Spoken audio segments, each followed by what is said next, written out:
আজ একটা দুর্দান্ত রেসিপি নিয়ে হাজির হয়েছি। বানাবো পনির চানা মশলা, একেবারে বিয়েবাড়ি স্টাইলে। সবার প্রথমে আমি কড়াতে সাদা তেল দিয়ে 300 গ্রাম পনির ভালোভাবে ভেজে তুলে রেখে দেবো। আমি এটা সেকেন্ড পার্টে করছি, ফার্স্ট পার্টটা ভেজে তুলে রেখেছি।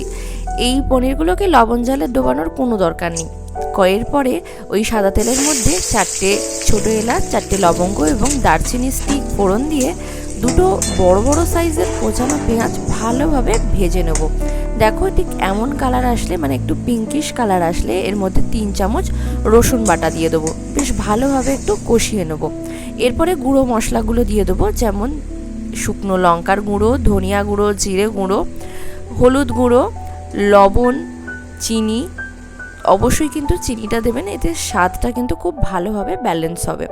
সব কিছু দিয়ে ভালোভাবে নাড়াচাড়া করে এর মধ্যে একটু জল দিয়ে দেবো। যেহেতু গুঁড়ো মশলা আছে সেই জন্য পুড়ে যাওয়ার চান্সেস থাকবে।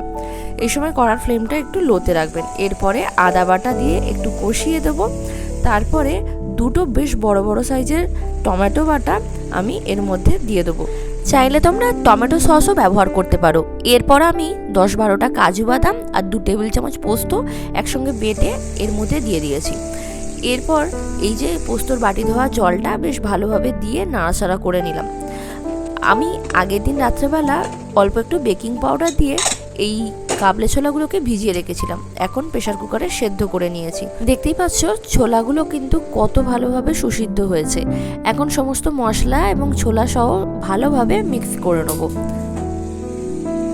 এরপর আমি এর মধ্যে কাবলে ছোলার মশলাটা পাইনি, মানে এখানে চানা মশলা বাইরেতে এমনিতেই এভারেস্ট বা অন্যান্য কোম্পানি সব কিছুরই পাওয়া যায়, কিন্তু আমি পাইনি, তাই এখানে ম্যাগি মশলা ব্যবহার করেছি।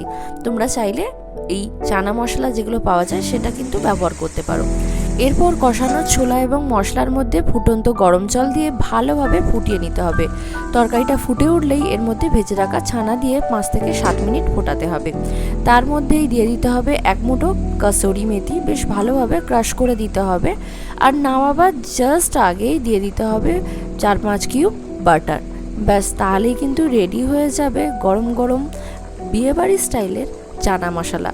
ভাত, রুটি, পরোটা যা দিয়েই খাবে দুর্দান্ত খেতে লাগবে।